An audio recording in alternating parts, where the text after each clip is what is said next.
অনেক তোমরা জানো। আচ্ছা, তোমাদের একটা আমি উদ্ভিদের একটা নাম বলেছি তোমাদের, সেটা হচ্ছে তিতা আগাছা রস। তোমরা কি শুনেছো? তিতা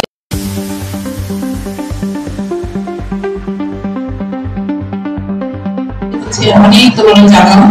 আচ্ছা, তোমাদের একটা আমি উদ্ভিদের একটা নাম বলেছি তোমাদের, সেটা হচ্ছে তিতা আগাছা রস। তোমরা কি শুনেছো? তিতা আগাছা উদ্ভিদের সেইটা এত উপকারী তোমাদের উদ্ভিদের যে গুণ, সে তোমরা আশ্চর্য হয়ে যাবে। যেটা বলে, যেটা নাম হয়েছে এখন কাঁচা রস, মানে তিতা পাতাকে বলছে কাঁচা রস। এই রসটা এমন ওষুধি গুণ হিসাবে জনপ্রিয় লাভ করেছে, যা হচ্ছে অ্যালোপ্যাথির ক্যান্সার প্রতিরোধক ওষুধ হিসাবে তোমাদের হচ্ছে এখন জনপ্রিয় হয়েছে। তোমাদের হচ্ছে এই আদা খাওয়ার রসটা, তিতা আদা রসটা তোমরা হচ্ছে একটু তোমরা হচ্ছে গবেষণা করবে কোথায় কোথায় পাওয়া যায়। হ্যাঁ, আর তোমাদের হচ্ছে একটা মেসেজ দিচ্ছি আমি, যে তোমরা এই শিক্ষা প্রতিষ্ঠান থেকে শুধু চলে যাবে না, আবার তোমাদের এই প্রতিষ্ঠানে ফিরে আসো এবং তোমরা হচ্ছে এই কলেজের প্রভাষক হিসাবে, শিক্ষক হিসাবে তুমি আসো।